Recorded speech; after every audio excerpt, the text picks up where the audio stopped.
My name is Stephanie Levesey, and I am the NASP delegate from Maryland.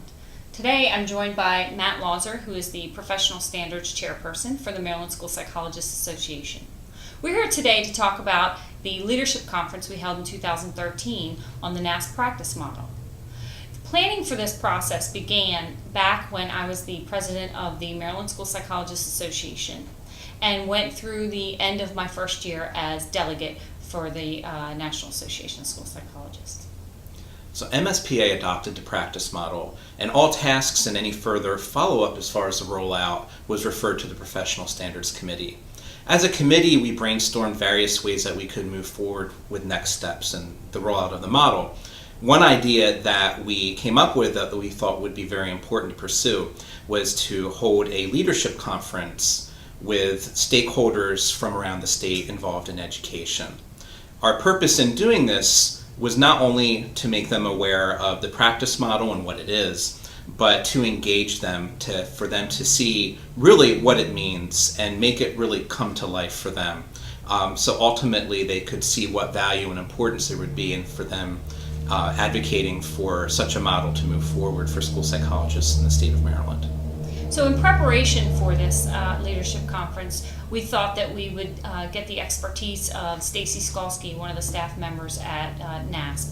So we, being in Maryland, we were able to go over to the NASP office and meet with Stacy and really talk about the format and logistics of the leadership conference and our goals and what we wanted to accomplish so that we could plan the best format for those goals.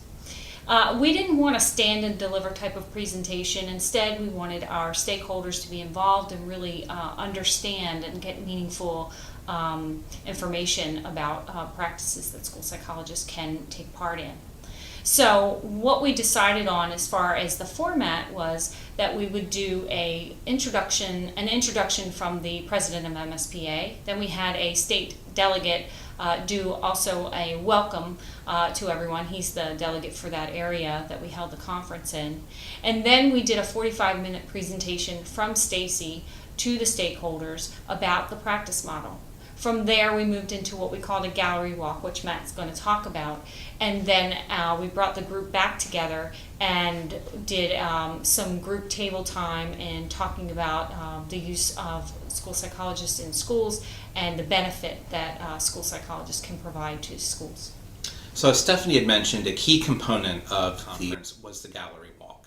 As a committee, we wanted to have, first of all, representation of practitioners from around the state. So not just clusters from the larger counties or volunteers from the executive board. We wanted to have a broad range of school psychologists representing the diversity that there is throughout the state. We prepared with them, in our planning with them, we emphasized the fact that we wanted each of the presentations to match directly with one of the domains from the practice model.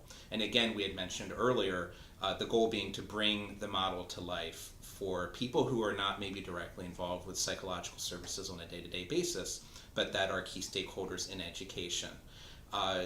Examples of presentations that were provided through the gallery walk included suicide intervention, a program developed to work with students with autism, instructional consultation, database decision-making and accountability, as well as a professional development for teachers related to working with students, difficulties with executive functioning, just to name a few. And in addition, I believe we also had a presentation that helped first-year school psychologists with their professional development. So the stakeholders were very impressed with the gallery walk. In fact, Matt and I walked around and were listening to the responses of the stakeholders as they went through.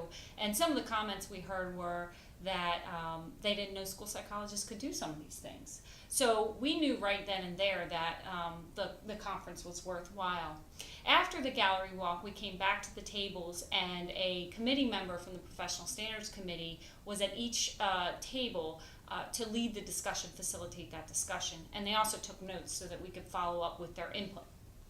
And the overwhelming response was that they were in support of school psychological services, in support of school psychologists, and they wanted to know, how do we get more school psychologists? And, we were happy with that result because we need more advocates out there asking for school psychological services, but not just asking for it, but knowing the worth of it. And I feel that we accomplished that goal. And like Stephanie said, there was definitely overwhelming support from all the attendees as far as moving forward with the practice model.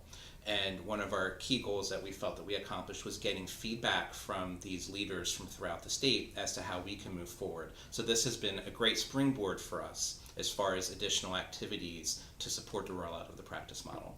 Right. So that concludes our presentation on the Leadership Conference for the NASP Practice Model. If you would like more information, you can contact myself or Matt. My contact information is on the NASP website under the Maryland Delegate. And my email address is professionalstandards@mspaonline.org. Thank you very much for taking the time to view our video.